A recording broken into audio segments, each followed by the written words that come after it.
Hi అండి. Welcome back to our channel. One more mini vlog.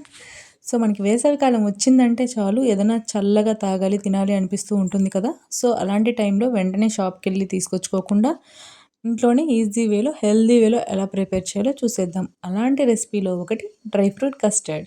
So, ఈ dry fruit custard కోసం ముందుగా stove వెలిగించి కడాయి పెట్టుకొని, మనం మిల్క్ యాడ్ చేసుకొని, లో టు మీడియం ఫ్లేమ్‌లో బాగా మరగనివ్వండి. మరిగించిన తర్వాత దాంట్లో కొన్ని పాలు సైడ్‌కి ఉంచి 1 table spoon custard powder add చేసి ఉండలు లేకుండా కలుపుకోండి.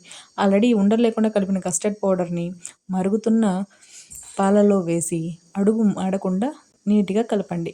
ఇలా కలిపిన దాంట్లో మీ టేస్ట్ తగ్గట్టు షుగర్ యాడ్ చేసుకోండి. ఇలా యాడ్ చేసిన తర్వాత పాలు అడుగు అంటుకోకుండా ఒక గరిటె తీసుకొని తిప్పుతూ మరిగించండి. ఈలోపు మీకు ఏవైతే డ్రై ఫ్రూట్స్ ఇష్టమో అవన్నీ తీసుకొని వాష్ చేసి సన్నగా చాప్ చేసుకొని అదే మరుగుతున్న కస్టర్డ్ మిల్క్‌లో యాడ్ చేయండి. నేనైతే ఇక్కడ బాదం, పిస్తా, జీడిపప్పు అయితే యాడ్ చేశాను. మీకు ఏదైతే ఇష్టమో అవి యాడ్ చేసుకోండి. అలాగే 2 ఇలాచీ కూడా దంచి వేసుకోండి. టేస్ట్ బాగుంటుంది. లేదా ఇలాచీ పౌడర్ అయినా యాడ్ చేయండి.